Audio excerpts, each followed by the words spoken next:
Dubai বা সংযুক্ত আরব আমিরাতের ইউএই ভিসা নিষেধাজ্ঞা নিয়ে বর্তমানে প্রচুর বিভ্রান্তিকর তথ্য ইন্টারনেটে ঘুরে বেড়াচ্ছে। জানুয়ারি 2026-এর প্রেক্ষাপটে গুজব বনাম সত্যের একটি পরিষ্কার চিত্র নিচে দেওয়া হলো।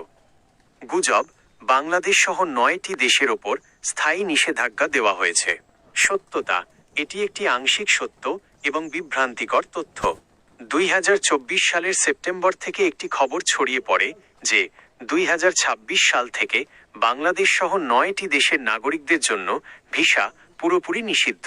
মূলত UAEVISA online.com এর লিঙ্কের মতো কিছু বেসরকারি ওয়েবসাইট থেকে এই তথ্য ছড়ায়। আসল খবর: UAE সরকার আনুষ্ঠানিকভাবে ব্যান বা নিষেধাজ্ঞা শব্দটা ব্যবহার করে কোনো তালিকা প্রকাশ করেনি।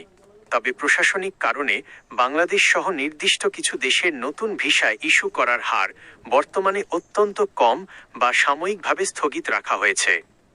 2. গুজব: আর কখনোই ভিসা পাওয়া যাবে না।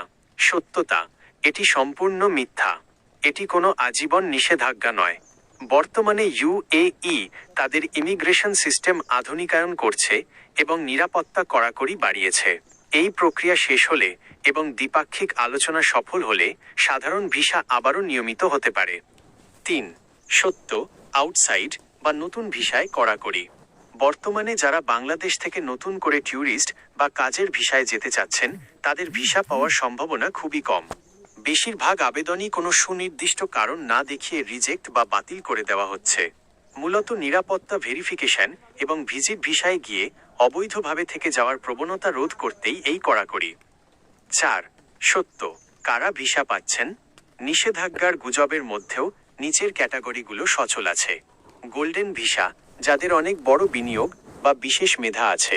উচ্চপদস্থ পেশাজীবী, ডাক্তার, বড় ইঞ্জিনিয়ার বা কোম্পানির উচ্চপদস্থ কর্মকর্তাদের স্পন্সরশিপ থাকলে ভিসা হচ্ছে।